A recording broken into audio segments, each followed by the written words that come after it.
So this woman, oh, look at those earrings, you Cuban goddess. I love this woman so much. She's going to be talking to you about subconscious mind and how we unwound ourselves. And I know you're going to love this. So it is my honor and my privilege to hand you over to someone who's actually changed my life significantly. Because she is the honeypot queen, and her way of speaking to people by speaking to their unconscious, their subconscious mind is mind-blowing. That's not what we're going to learn today, but it's worth checking in with her to figure out how you can be part of her world. Gaby, I'm so excited for you to be here. Welcome to Future Her. I'm going to give you the stage now. Thank you. Thank you so much. And thank you for that introduction. Honestly, just knowing you, you know this, right? But you're such a powerful activator and you're such a life changer. And you're one of those people, just by being in your space, it's like so inspiring to be a better person too, and to reach our potential and to do all the things that we actually want to do deep in our heart. So I love that. You really are just like a way shower. So thank you so much. And thank you so much for having me. And I am actually going to hop onto the Facebook group and follow along with any comments that we might have. So give me 1 second to just pull that open. And the Power Her group. And there we are. Okay, awesome. So I can see us. Okay. Hi. Oh, hi, Natasha. All right. So excited, you guys. I'm so excited to be here. And like Suzanne said, right, quick intro. I'm going to introduce myself. I've got slides. Anybody who's ever done one of my programs knows that I love my slides. And I'm going to actually just go ahead and, okay. So I have slides. I love my slides. But before we do that, I want to kind of go off script a little bit and share some of what Suzanne was talking about. My focus really is subconscious marketing. I am a subconscious expert. I am certified in rapid transformational therapy. I've done hundreds and hundreds of hypnosis sessions with female entrepreneurs, helping them figure out what is blocking them, helping them figure out how the trauma, big T and little t, that they've experienced in their lives are showing up in their business and in their marketing and in the way that they present themselves in their lives. And I help create marketing that heals the person that's reading it, that heals the person who's writing it, because marketing is a communication tool like anything else. And we heal by opening up our hearts and allowing others into our world. And we heal by opening up our hearts to others as well. So I'm going to go ahead and share my screen with you guys, if that is okay. And we will kick off. So this one's a little bit different. I have not given this presentation before. And when Suzanne told me that I'd be speaking about the potency of the unwounded voice, I was so excited because it's something that I feel so passionately about. And so much of what I do is really to illuminate to people all of the ways that our ego shows up and keeps us not just small, but also close-hearted. So we're going to talk a lot today about the subconscious, and we're also going to talk a lot about the heart. And we're going to talk about how we can really step out as new paradigm leaders, new paradigm marketers, new paradigm business owners, through healing our voice. First, who am I? Hello, I'm Gaby Abrams. So for everybody that knows me, hi, and thank you so much for joining me today. For those of you who might not, I am a former lawyer. In 2015, I left law. I was practicing in New York City. I was an immigration lawyer. I worked in Wall Street before that. And in 2015, I left. I left law, I left finance, and I started my own design studio. I grew that to a 6-figure business. I ran that for 5 years, and then I got certified in rapid transformational therapy because I started to really understand the subconscious side of things, the blocks that we have that show up, that keep us from reaching our potential, the way that we limit our income and our impact. And I had a session myself and it changed my life. And so I got certified in it. I transitioned into business coaching, and this business, my coaching business, grew to 7 figures in 2 years. And that was back in 2020, has been extremely successful since. And I really love, my favorite part about coaching is the relationships. right? Being able to open up our hearts to other people, and being able to open up our hearts to ourselves, the self-development that happens when we step into this world. Oh, I see Hilda is a second-year law student. I love that. Where are you going? Where are you in law school? I went to Florida State. I met my husband there and I loved it. I loved it. So I live in Miami with my husband and our 2 little boys. I also have a Yorkie, Mia. You may see her because she is on my lap right now. So she may pop up at some point. And like Suzanne said, I'm Cuban, and that's going to come into all of this, right? Because as a like very white passing Cuban and Latino woman, I have really, really, really had the privilege and the horror of being able to really see the ways that, you know, people will talk to me and not realize that I'm Latina, right? And they'll talk to me and say certain things and speak certain ways.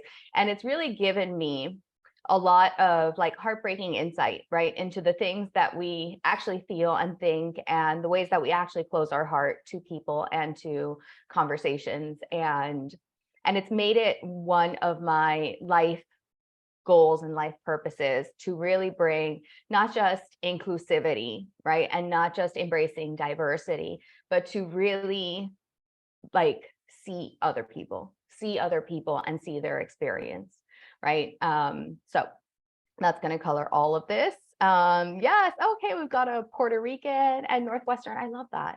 Northwestern's amazing. So congratulations. And then today we're going to be starting with a little bit of like a soul activation. It's going to be really, really awesome. I always like starting with something that is like meditation based, because it really, really brings down our nervous system, relaxes us so that we can better absorb information. And then we're going to be talking about the subconscious mind. We're going to be talking about the heart. We're going to get into some of the science of it. I have a degree in science as well, a Bachelor of Science in biochem. So, and then we're going to talk about the invisible ego and what that is and what the future of marketing is.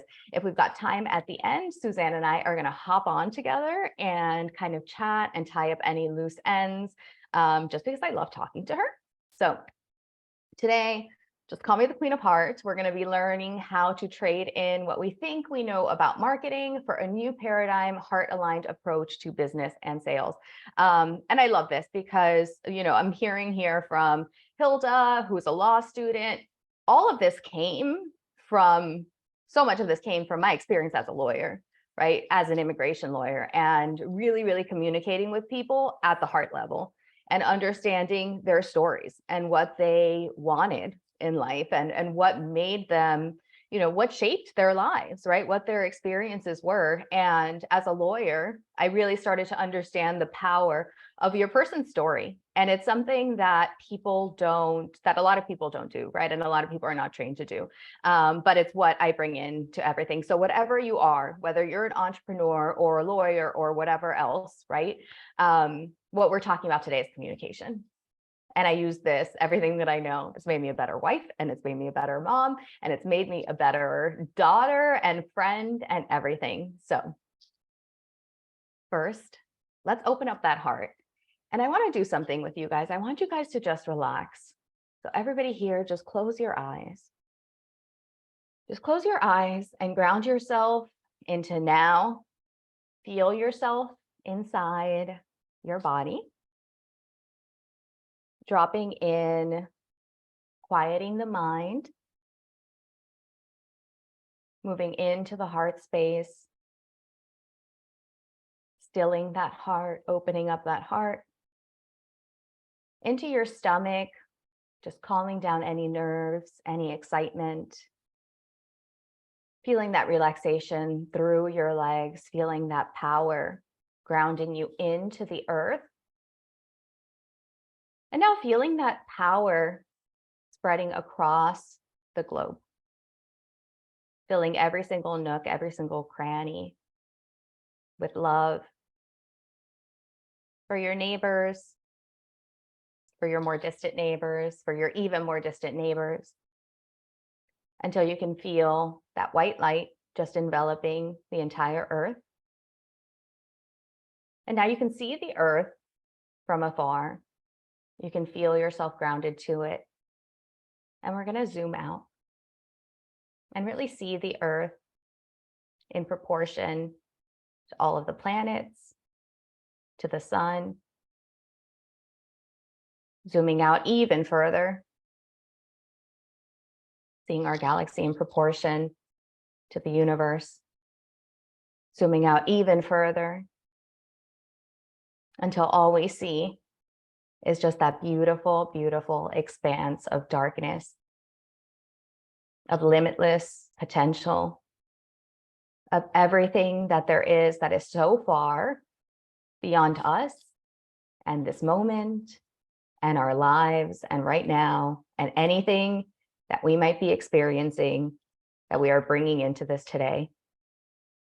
And putting that into perspective, realizing how small our problems, our fears, our beliefs, our thoughts are in proportion to all of the energy that exists everywhere. And really, really experiencing that, seeing that speck in that expanse, realizing how small, how insignificant, how much our ego tricks us into believing that all of this is true, that all of this matters, and realizing that it actually doesn't. And now taking all of that power of the universe, and just harnessing it, taking it, placing it right in our heart, realizing that all of that is us,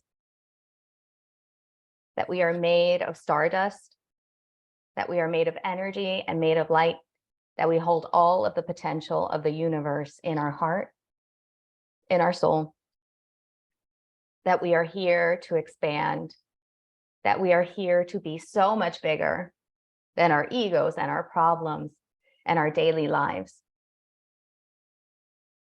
that we are here to be magic. And feeling that light filling your heart now, opening up your heart, expanding, feeling it shining from your body, feeling it running through your entire body, head to toe, toe to head. On the count of 1 and 2, you can just slowly return to the present moment.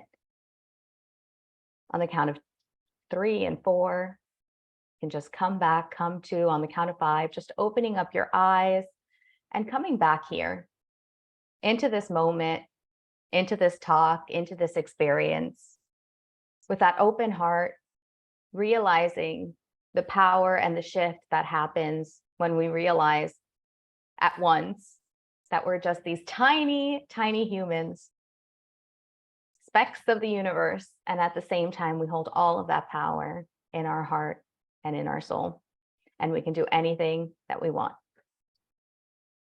Thank you guys for doing that with me.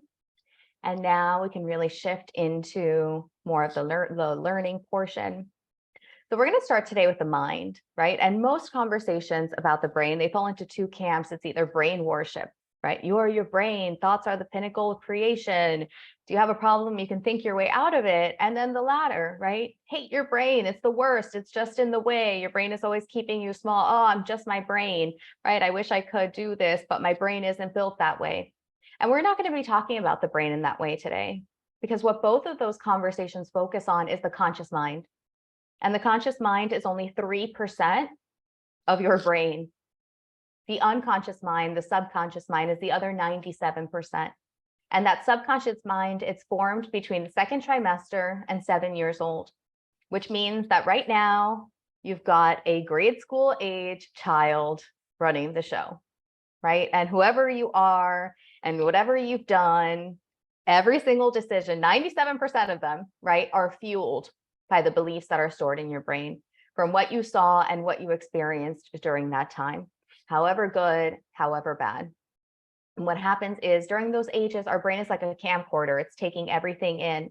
And then we make sense of those events. They become our belief system. They become our thoughts about ourselves. And now that belief system is like a rusty file cabinet. We take in stimuli and we just file it away. Oh, that thing happened. Oh, that's because I'm not good enough. Oh, that's because I'm not good at that thing. Because nobody likes me. Oh, yeah, because everybody, eventually realizes that I'm not that great. And it stops us from living our potential. And even more importantly, that belief system, it creates behavior patterns that run our lives, right? So if you experience start and stop, if you're good at starting things and then you drop off, if you can never even start, right? If you're always coming up with ideas and never taking action on them, all of those are behavior patterns that are caused by a subconscious thing, by a subconscious thought pattern. And one of the most fascinating things that I found out doing a lot of subconscious work, hundreds and hundreds and hundreds of sessions with all very, very, very different women, was that at the end of the day, the subconscious mind has 3 core fears, and that's it. And every single subconscious is exactly the same. And I always tell people after the session, it's sometimes vulnerable and uncomfortable, and people will say, was that weird?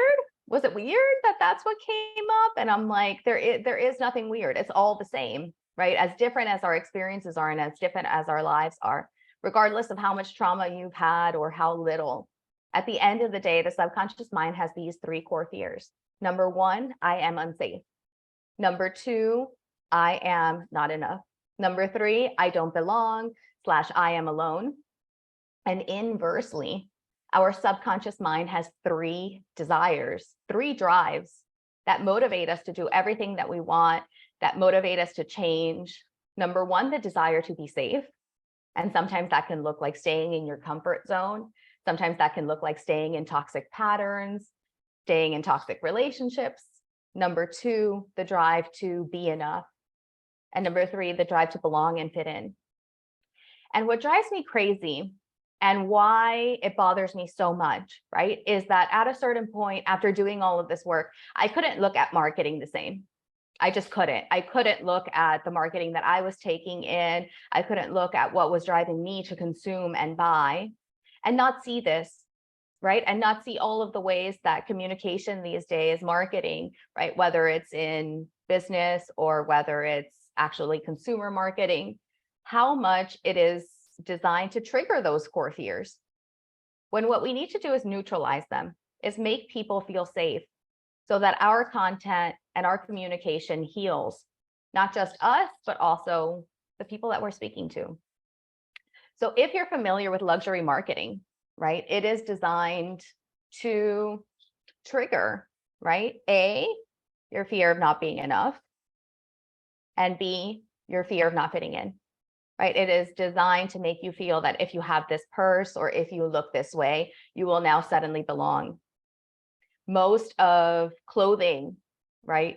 Clothing, accessories, all of those kinds of things that are geared to women is designed to trigger that very, very primal desire of fitting in. I get these like emails about, dresses and like clothing, right? And they're all friends hanging out, going to dinner together. And the message is, if you have this dress and all of your friends have this dress, then you guys will be so happy and you guys will all be hanging out together. And we do this in so many subtle ways, right? And if you are in the coaching world, you know what I'm talking about, right? Where it's really, really designed to drive those 3 subconscious fears. Number 1, I want to be enough. Number 2, I want to belong in this club. Number 3, I want to feel safe. I want to feel safe by having my income in my control. I want to feel safe by knowing that I am in control in some kind of way. And when we really, really, really heal, we realize that those things are an inside job, that nobody can give us those things, that drive to consume in order to have those things is misguided. And when we understand that and really step into a way of being that embraces that, is when we can really, really embrace egoless marketing, egoless communication.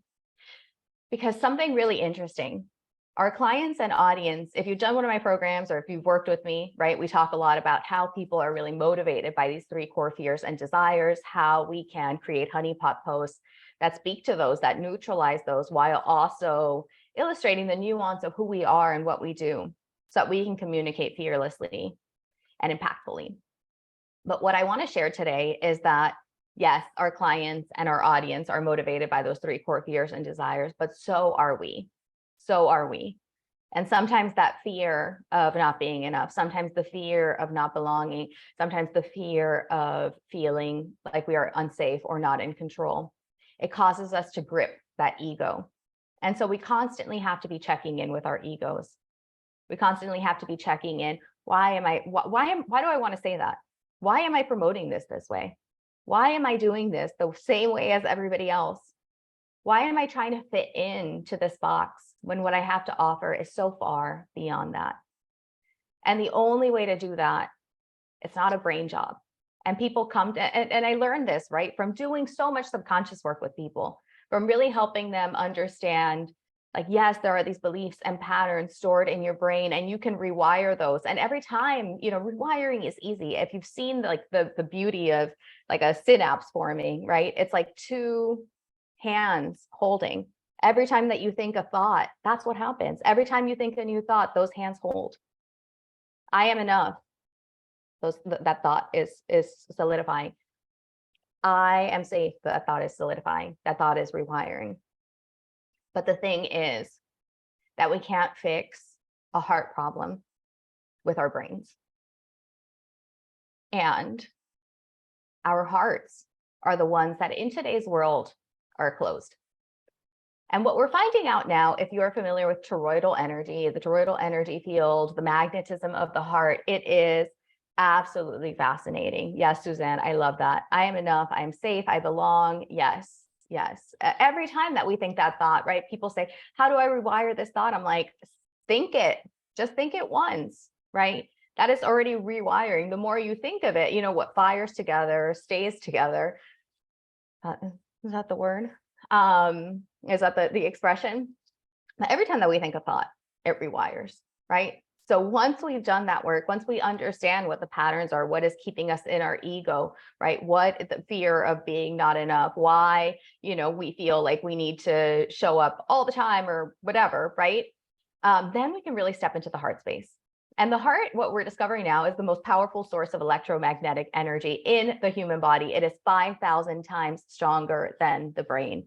It can be detected several feet away from the body. It picks up information for us, which is, to me, the most fascinating thing, right? So when you step out, your heart can take in information from I think it's a few miles, right? So when we talk about intuition, when we talk about understanding our environment, understanding ourselves, what we're really talking about is the magic of the heart. So when we experience trauma, it affects our thoughts and it affects our patterns, and it also affects our heart energy. It affects that heart's magnetic field, and it energetically affects our environment. So every time that we have experienced trauma, whether little t or big T, it impacts our heart. We close our heart just a little bit, right? And what we're discovering is that it's absolutely fascinating, the brain and heart coherence, right? That the heart sends messages to the brain just as much as the brain sends messages to the heart. And that actually the heart has a more complex communication system that sends more messages to your brain than vice versa. Most decisions are actually made at the heart level and then justified by the brain, which means that our emotional state affects our decision making, which means that when we show up and we try to think our way out of a communication thing, well, I should just say this. Oh, what if I just said this? Well, I can just say this. And if I say this, then people will understand me. And if I say this, people will buy this. And if I say this, whatever. It does not work that way. It starts with us, and it starts with us feeling different and communicating differently. And it starts with us opening up our heart. And to me, this is the future. Ethical marketing is fantastic, and ethical marketing is the bare minimum, because if we are ethically marketing, right, there is an element of close-heartedness that is implicitly in there, right? There is, I'm going to say this because then that's going to be ethical. That's a brain thing. Ethical is a brain thing, right? Ethical is a construct, a thought construct, a behavior construct, right? What we really need to be going for is, I'm going to open up my heart all the freaking way. I am going to open up my heart. I'm going to say what is on my heart. When somebody comes to me and tells me that they didn't like what they said, guess what I'm going to do? I'm going to open up my heart to that conversation. When somebody comes to me and tells me that they don't enjoy working with me, guess what I'm going to do? I'm going to open up my heart to that conversation. When I talk about my programs, when I talk about my offers, I'm going to open up my heart to that conversation. I'm going to say the truth, right? Not because I want to be ethical, not because I want to save people in any way, but because it's just the truth. It's just my truth. It's what I want to say, right? I'm going to be honest about who the program's for. I'm going to be honest about who it's not. I'm going to be honest about all of those things. Why? Because I'm not scared of the repercussions. And this is what I want you to know. When your heart, going back to that toroidal energy field, when your heart is healed, when your heart is open, what you experience is actual fearlessness. Actual fearlessness. Truly, truly the impact that you desire.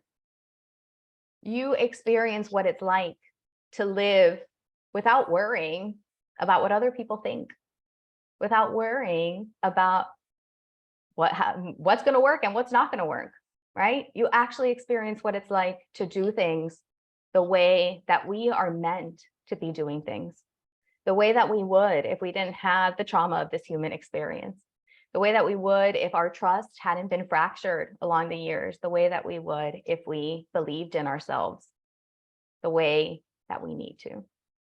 We need to transcend cerebral marketing and lead with the heart in order to override that invisible ego, because otherwise it comes into everything that we do, that invisible ego. And if you've been in any kind of marketing world or anything, right? And I say marketing, I'm like, we are heart-centered marketers, right? We are coaches, we are healers, we are life changers. When I was in finance and when I was in law, it was a lot more close-hearted than this, right? So it's all a spectrum, and we need to heal it all the way through, right? But it starts with us. It starts with us who are open to this dialogue. It starts with us who are open to change, to lead the way. Your heart is your energy, right? So when we talk about energetics, when we talk about magnetism, when we talk about manifestation, right, at its core, what we are talking about is that heart energy. And what I also want to say, right, we started off talking about the subconscious and the heart are so connected. The subconscious and the heart, it's not one or the other, right? Like I said, it's that feedback loop. They're together. They are looped together. The way that you think is how you feel. The way that you feel is how you think, right? They are intimately intertwined. The language of both is the same. The language of visualization, the language of feeling. That's why we started off today with this meditation, why we started off today with like really getting into our heart, really getting into our feeling. And an expansive heart equals good energy. A constricted heart is bad energy, right? Quote unquote. And the thing about this that is fascinating is that a constricted heart, when I say bad energy, right? What we think of as bad energy is really just fear. Just fear. It's us holding back in some way, shape, or form because we are scared. Why are we scared? Because we are choosing fear over love. And anytime that we experience this feeling, anytime that we experience constriction, anytime that we experience whatever, it's because we are not choosing expansion, because we are not choosing expansion, and because we are not choosing love. Because there are thoughts in place that are keeping us from doing so. There are thoughts in place that are telling us, remember that time that you did that when you were 6 years old? And then you were met with a negative response. And so now you can never do it again. And we don't want that. But what I want you to understand today, and what has taken me a very, very, very, very long time to understand, is that it is always, always a choice. Is that your heart will not naturally lean towards love. It is a practice. It is a pattern. It is just an evolution, right? Expansion over constriction, love over fear. And when we can do that, that's when everything really, really, really starts to change. And it's those three heart paradoxes, right? The expansion over constriction, the fear over love, and love over hate. Because your mind cannot do a heart job. You cannot think your way into these. You just have to feel them. And we do that by opening up our heart. So you becoming that version of you, it requires your heart. It needs to be all the way open. It needs to be for you to show up as the person that you want to be. We don't get there thinking. We don't get there by closing our hearts. Creating the change that we want to create, it is scary and it is vulnerable, and it requires the fearlessness of love. It requires us to let go of control and choose to receive instead. It requires us to let go of constriction, these ideas that we have about what makes us safe or unsafe, and to let go and realize that our heart will never steer us wrong, because your magnetism is trust of others, of the universe, and above all, of self. So I'm gonna hop off. And Suzanne, we can do some Q&A and kind of chat through anything. I'm coming on. Hold on. Hi. Hello. I just love listening to you. I could do it all day long. So how do I make sure that, there we are, we're both on now. Perfect. Thank you for sharing this with us. You know, every time I hear you talk about this, and I've taken your programs, every time there's another level that I get at, and I want to talk a little bit more about this heart-brain coherence, because there's a whole technology around how to do this and how to really make it work. And the easiest way to do it, and I've learned this through the HeartMath Institute, I don't know if you're familiar with them. Yeah. Is that you literally put your hands on your heart and you breathe through your heart. Let's all try this for a second. You breathe in and out as if you're not breathing through your lungs, but you're breathing in and out of your heart. It's the most extraordinary thing. And what happens if you do this is that your brain and your heart go into the same energetic frequency, and they start to move together. If you actually look at it on one of those EKG things, you can start to see it. And what's amazing is that it works for so many things. So when my mom was sick in 2020, I had people from the HeartMath Institute get on a phone with my family on a Zoom and teach my mom HeartMath so that she could keep herself calm during this very big thing that was coming forward. Now she's a Jewish mom, so whether it worked or not is a different story. So I want to talk with you about, like, how do we get into that subconscious? I opened today with what's the difference between self-worth and self-confidence, and talked about the move up the 2x2 matrix of how you move into higher self-worth and higher self-confidence, which is great. We need those things. We need to know we're loved and lovable, even if no one's there to tell us. We need to know we're capable of figuring it out, even though we don't know what we're doing. But this subconscious stuff, it gets in the way of it all. So help us understand how we can talk to our subconscious. How can we find that unwounded voice so that when we come through for ethical marketing, if we come through for not trying to hype it up, tell people, you have 17 seconds to buy it if you want this, I mean, there's so much of that. When I came online, I was so against it, and I had to figure out, like, how do I fit into this world if I'm not going to do that? Can you talk to us about that? Yeah, absolutely. And I think so much of, like, the journey of subconscious rewiring and working with the subconscious is what you're talking about. It's a return to self.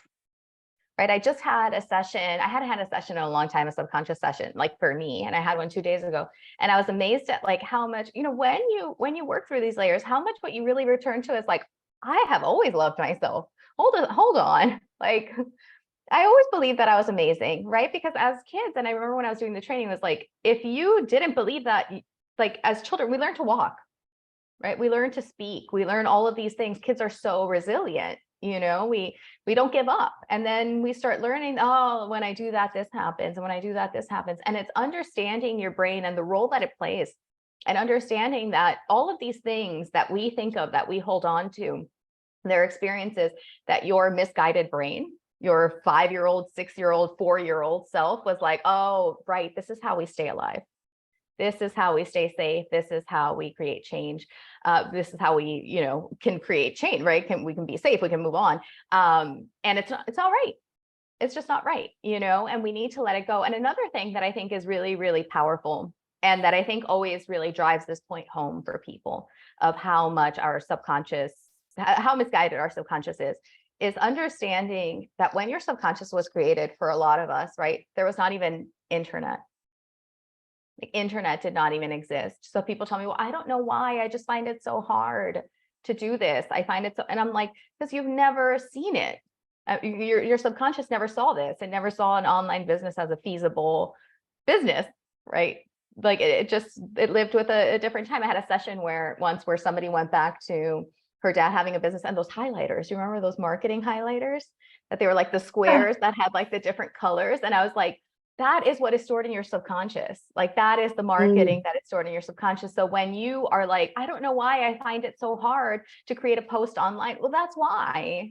Because you grew up thinking like this is the way that things are done, and now you're trying to do things differently, and that always requires energy, and it always brings up fear, and it's everything, right? So, and I know you're speaking to me because I've had conversations with you where it's like my message is so different, and if I start off by saying something like hyping someone up, it's like it misses completely. It's orthogonal to who I want to be in the world and the change I want to create in the world. So I've struggled with this. So anybody here who's like, I don't know what to do, I want you to know when it comes to this stuff, sometimes posting is so hard for me. And I often call Gaby or say, can we do a session? Like I need to work it out. Gaby and I spend a lot of time writing my website that's gonna be coming out. Because it's so hard sometimes to talk about yourself because and your work and the things that you do and the things that you believe in, especially women of a certain age, where like we were told, if you speak up, if you say how good you are, you will be smacked down. I can't tell you how many times I was called a bossy broad in my life. Bossy broad. That was like, it is so stuck in my head that I'm a bossy broad and I shouldn't talk about my accomplishments. Bossy, selfish, abrasive, blah, blah, blah, all the blah. words. Yes, all the words. All the words, including the dumbest girl in the room, the dumbest person in the room. So 2 questions. First about children and second about women. So let's start with children. How, for all the moms here, how do we raise kids to have a healthy subconscious? I know you're raising 2 young boys right now, and it's so beautiful to watch your relationship with them and all the things that you show us. And of course, behind the scenes, I know it's probably not as beautiful as it sometimes seems because kids are kids and you've got 2 rambunctious boys. How do you raise children with a healthy subconscious? That is, I think, once you start doing this work, probably the hardest thing, because when I first started doing this and I started understanding the way that things imprint, right, is the word, because people can experience different things and they just imprint differently based on our personalities, based on our like beliefs that we've acquired up until that point. 2 people can experience something totally innocent, and for one person it'll imprint traumatically, and for another person it'll become a non-issue, right? 2 people can experience something traumatic and it'll imprint differently. And I think that that's one of the things to really understand, right? Is that A, it's us, and B, it's them, right? There is a level. And I think when it comes to healing, that's a powerful breakthrough too. There is a level of personal responsibility that we have for our thoughts and for the way that things imprinted. And it's not our fault, right? It's not, no, you're to blame. But it's just like it worked out that way because of circumstances, right? It just did. It imprinted this way when your parent said that, or when your parent, the way that your parents responded to you. Sure, you can look at your siblings and you're like, wait, we grew up in the same household. How are we so different? Exactly. And so that the other thing that I learned, and this is like a really fascinating, because I've like written articles about this and stuff, because I just find it so fascinating, is that the true root of trauma imprinting, like incorrectly or whatever, is communication. Is the things that we do not communicate around. And a lot of people come and they say, well, I've had all this trauma around this thing, or my parents got divorced, my parent was abusive, whatever. If that is communicated, if that has been talked about, it will not imprint traumatically. What happens is that what creates something like that imprint is that we create a story around it. That something happens and we can't talk about it with anybody else. And so we imprint it as like, oh, I'm bad. or I did this because things always go wrong for me, or this happened because of XYZ. And the children create their own kind of explanation for it. And I find that that is really like when we're talking about subconscious and detrimental subconscious programming, that's what we're talking about. So it's always about open-hearted communication. When something happens that's uncomfortable, it's about sitting down and saying, I'm sorry for my role in this, and I understand that you did it because of this. And also when that happened, it made me feel this. And it's about opening up that dialogue, right? And that communication. And I think that that's the hardest thing to do in relationships, and especially as a parent, and not how most of us grew up. No, not at all. And I love that you're actually bringing this to the table, because the next talk is me and Brian, who is in the other room right now. And we're going to talk about how hard it is and how beautiful it is to get to that point. So can you give us an example from your life or a client's life where they were dealing with their child and something happened and they were able, or you were able to have that? Like, what's an example? It doesn't even have to be really all the time. I mean, like even yesterday in my house, right? It was like the boys wanted to go on a walk, right? And they were like, then it started raining, right? So they were all upset about it. And it was like a tantrum. And then it's hard, right? It's challenging because I have one who's like 4 years older than the other one. So when like there's a level of like age appropriate behavior for one that like is not for the other, right? So Noah's like, Noah's a little, whatever. And then Levi was like, and threw down his headphone, like, to the floor.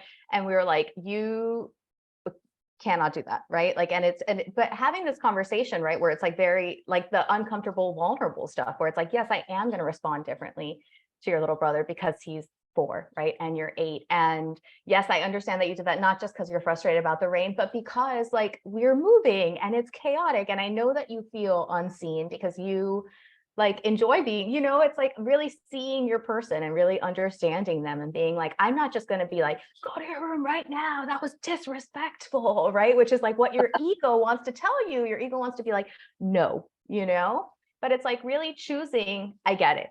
And it's not okay because for XYZ reasons, right? But it's opening up that heart and getting uncomfortable and understanding your role in it, right? And being like, I know that you were looking forward to this. I know that like everything has been chaotic. I know we haven't gone to the park in a week, right? And really seeing people and understanding. So beautiful. Excuse me. I hope you guys are like really like this is resonating with you. And let's take it now to women, because this whole conference is about future her, imagining a parallel world where the needs of women and all humans and men are taken into consideration. All the voices are at the table as we imagine how business can work, how life can work, how society can work, how culture can work. And yet, women today, thank you, Jen, women today are bringing all of this wounding to the table. The thing I hear most from women I work with is, I don't think I'm enough. I don't think I know enough. I don't think I am enough. They're looking for perfection, where all I ask them for is progress. Being better than you were yesterday. But this wounding is so deep. So what do we say to women that so they can heal themselves and realize they deserve a seat at that table as we're reimagining the future? You know what? What's really interesting is that women, especially compared to men, we've been taught to measure our self-worth and our whatever so much externally in relation to others, right? How like pretty do other people think you are? How popular are you with the girls? How, loved are you by your parents? How much do your teachers like you? And our worth becomes measured by other people. And I found that one of the things that hinders us the most in that enoughness is our concern for others, right? Because I think and I've learned it like working with a lot of coaches, right? It's not so much that we worry that we're enough, it's that we worry that we're not doing enough for others, and that we're not, that are like the results that our clients are not getting are not good enough for them, not good enough for us, right? Oh, I'm not doing my job, they're not going to like me. Oh my gosh, what am I going to do? Or what if they don't resign? And then the ego comes in, right? And then it shows up and it comes back into our marketing. And that's why I think it's so important to really again, open up your heart to these conversations. Because you run like a mastermind, right? And like in the last time the conversations were so uncomfortable. People will sit there and be like, I feel like I'm not making progress. And you have to sit there and you have to open up your heart and not take it to mean anything about you, right? And just be like, I'm going to show up for you. And also you need to understand that like what you're doing is enough, and that I think it's enough, and that and really open up that dialogue and create that connection. Because I think that that's so much of what's missing. When we worry that we're not enough, it's not like, I don't think that it's like, I worry that I'm not going to be enough for other people, that I'm not going to, it's so external. And I think as women, it's like such a taking good back our distinction. power. It's such a good distinction, because I know when I talk about self, by the way, when this happens, ladies, the channel opens. And so it's just, I go through it while it's opening, and there you have it. When I was talking this morning about self-worth being that you are lovable, even when no one is there to tell you you're loved. This is, I just have no idea what's going on color-wise in here, like the sky is changing. Excuse me. People often say, oh, you're someone who runs a big mastermind. You're someone who has this much money. You're someone who has this much influence, this much impact. At the end of the day, what happens with us when no one's watching is the most important thing. Do I get off of the mastermind call or coaching call where I've double clicked on something for someone, I've gone deep with someone else, and they end up feeling not great at the end of the call? And that's okay. Yeah. And I remind them that this is how progress and work happens. Yeah. Is that you get comfortable being uncomfortable so that you can start moving through the changes, because without that discomfort, without going through it, you're actually never going to get to the other side. But that applies to us too. And it matters how we sit in that. And how we sit in our own discomfort. So I remember having a mastermind call one day. It was really potent. And afterwards, the ladies were in Voxer, and literally it was like 500 messages in Voxer that day. And honestly, there was not a single question for me. Not a single question for me. It was talking about some concept that had come up, and back and forth and back and forth. And I felt irrelevant. In my own mastermind. And it was the strangest thing in the whole world.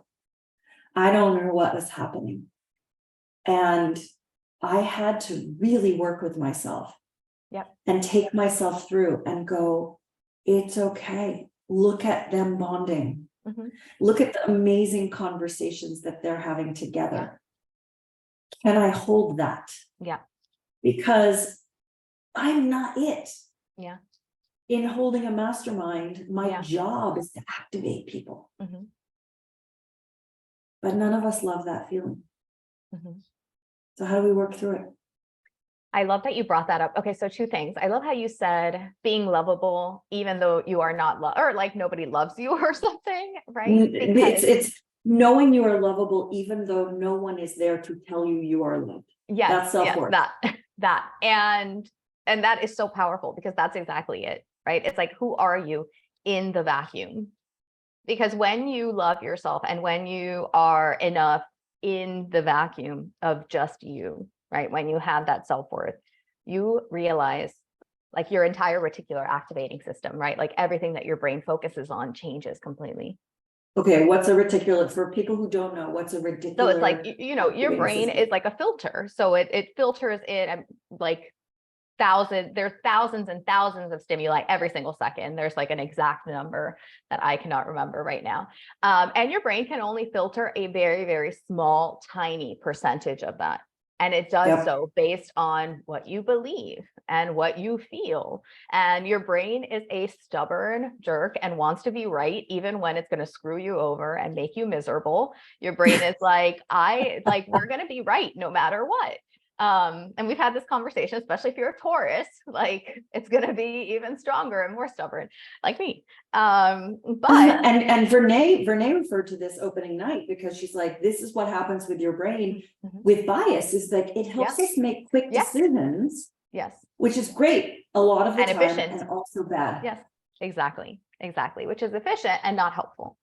Right. And yeah, and I love that because it's exactly true, right? And that's implicit bias, is what you are filtering in and choosing to see based on how you believe, which is always why it's like frustrating when people say, no, but look at this. And you're like, but that's what you're seeing because that's what you believe. And that's what your brain is That's showing right. you. And even more so in this like echo chamber that we all live in.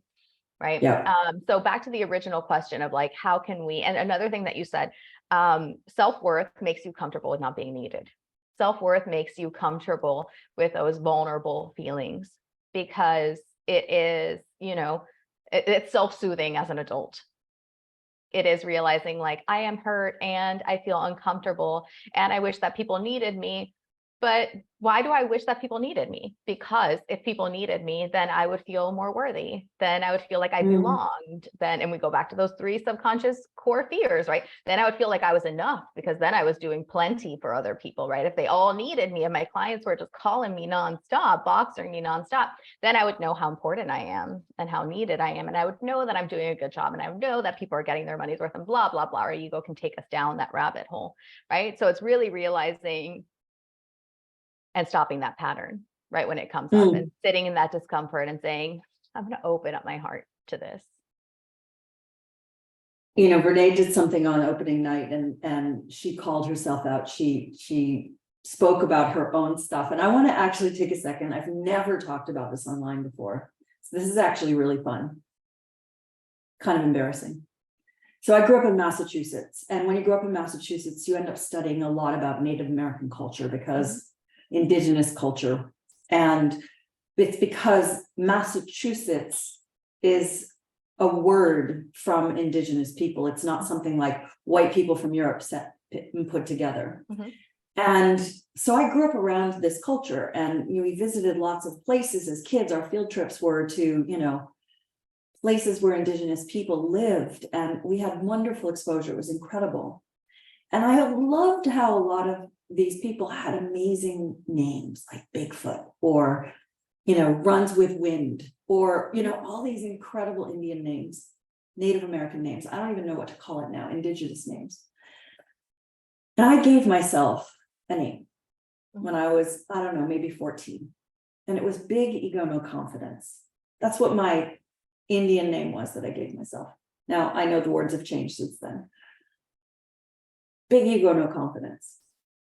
And what I realized is throughout my life, I knew I was good inside, but I had no ability to show it. And I'm a person who had a lot of confidence and very low self-worth for such a long time. Big ego, no confidence. And what happens, and I talked about this in the opening today, when you have low self-worth and high self-confidence, you can come off as braggadocious. You can come off as overconfident, OC as it's called. Yeah. You can come off as narcissistic. That wasn't me because I've always been other-centered. But what happens when you don't have that self-worth is that you are constantly trying to make up for the fact that you don't feel loved. You're seeking, you're affirmation seeking. Yeah. One of the things I used to believe and know is that my love language was words of affirmation. Because I needed people to affirm me, to feel okay about me. Yeah. And after I healed myself, my love language became quality time. And I think that that's a beautiful story of how we can change, how we can heal our subconscious so that we don't feel incapable of who we can be. Yeah. Yeah. And I would love for you. Go ahead. I was going to say, you know, I'm really glad that you brought that up because the big ego, no confidence thing. And I love that story, by the way, but so much. And this is like what the big, like, if there's one takeaway to take from like what I am just like so all in on, like what I believe is that so much of what we think of as love is ego.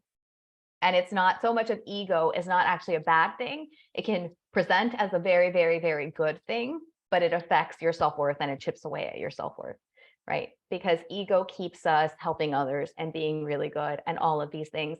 And if that's not coming from inside, if it's not coming from a self-worth place, then it's just another like what you described, right? It's just something else that you're going to keep chasing and chasing and chasing. How can I help more people? How can I do this?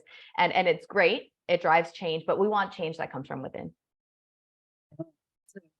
We have a few minutes left, and if there are any questions, please in the chat. But there are many women who are massively successful, 100K months, 200K months, having huge jobs at big companies.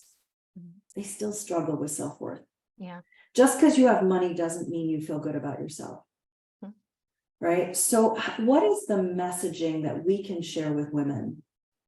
I call it taking the leap. How do you leap into this version of her, this woman you want to be? How do you envision her and become her and step into her? Because she is who we need to change this world. What are we going to do? How are we going to do this? I, as you said that, right? I have a client who, Pascal Lane, she's amazing. She does a lot of, she's a former social worker, and she does a lot of work on self-worth. And we were having this conversation, and she was saying, you know, self-confidence is skill related. Self-confidence is external. Self-confidence is, you can be very confident in your skills, right? And it doesn't impact your self-confidence that you might not be good at other things, which is why then we become so narrow-minded, right? And we're like, I'm going to stay in my comfort zone of things that I'm good at. Why? Because it makes me uncomfortable to try new things, because it makes me uncomfortable to think differently, because I don't have confidence in those skills yet. And if I don't have that external confidence, I don't have the internal worth to create, that gives me the actual confidence to create, to change the way that I think and to change the things that I believe. And so if we're trying to evolve, if we're trying to grow, then we need that self-worth. That self-worth is the confidence that we need to get uncomfortable and step out of our comfort zones. Right. And when we talk about success is just stepping out of your comfort zone over and over and over again. Exactly. Because success in your comfort zone is not success. It's just you staying comfortable with your skill set. It's so true. And you know, it's interesting. The way I think about self-confidence is that it is also internal. Certainly we have skills, right? I feel confident. I'm a great bowler. I'll bowl. I have confidence. I'm great at tennis. I'll play tennis. Oh, I'm not so great at riding a bicycle. I don't think I want to ride a bicycle, right? But there's also a version. Oh, Brian's coming in. Hello. Yay. Brian time. Almost Brian time. There's also a version of self-confidence that is, I feel confident in knowing that it's figure outable. Yeah. That's the inside version of confidence. Yes. Grit, I resilience, may not all of be the good things. at riding a bicycle, but I feel confident that I can be uncomfortable and figure out how to ride a bicycle. My high self-confidence is knowing in yourself that you will figure it out even if you don't know how to do it. So it's skills related, but it might be skills that you're going to gain in the future. And I think that's how we connect it to the heart, where you started today. Is like my self-worth and my self-confidence are me. I am. The Tao says, you are not. Your things, what I think of you, what I give to you, I am not separate from you. The Tao says you are. So we are. Yeah. So as we're finishing up here, Gabby, I'd love for you to share with people, how can they become part of your world? They can find you at Gaby.Abrams. GabyAbrams.com. Oh yes, Gaby.Abrams on Instagram and GabyAbrams.com on the web. And how can they work with you if they are interested in digging deeper into this? Amazing. So if you are anybody who would benefit from learning heart-centered marketing, subconscious marketing, as I call it, then you can jump into QSQ. Suzanne did QSQ is like the best thing ever. And I loved having it. And it stands for Quantum Success Queen. Quantum Success Queen. Quantum Success Queen. It is a mouthful, but everybody just calls it QSQ for short. And that's where we learn what I call my honeypot method. That's really designed to bring this out of you, right? It's a framework to really learn how to express yourself in this, you know, heart-centered, ego-dropping kind of way. And on my website, also GabyAbrams.com, I have a free recording that anybody can download. So it's a hypnosis recording, it's a money rewiring one, but money is really like how we do money is everything. So that's about money, and about how we feel, self-worth. I know. I can't wait till money goes away. And Yeah. it's going to. I've seen the future. It's Mhm. just going to be energetic exchange. Yeah. Isn't that a beautiful way to live? Yeah, and that's also, a lot of like, I think this is why it's so important to have this conversation, is because people are like, like, when people panic, right? The industry's changing this. I'm like, isn't that what you wanted? Isn't that what you wanted? And then we worry, right? That it's like, oh, it affects the external metrics of like our safety. And we're like, oh, but income, but but this. And I'm like, you can't have both. You cannot have both. You cannot have change and the safety of everything staying the same, right? So the more we can get uncomfortable in the change, and I always think money is like one of the big ones, right? Because I see the same vision as you. I'm like, this is just going away. Like, it's just going away. And it's uncomfortable. Really uncomfortable. People are like, wait a sec, what do you mean money's going away? You can already see it. Look at what's happening with cryptocurrency and the fact that you can like take your phone and tap it on something and all of a sudden that thing is yours. Yeah. Right? And it's not like and I think it's like anarchy, and it's like, it's not in an anarchy kind of way, right? It's in an evolution kind of way. So yeah. Getting comfortable. Oh my God, Ab, I could talk to you forever, but you know that. Thank you. I can't wait to see Brian. I can't wait to listen to this conversation. Thank you for being here. Thank you for your time and your talent. I love you so much. I'm so thank grateful. You to everyone that was here and listening. Just super grateful. So, all right. Bye. Have a beautiful day. Bye, love.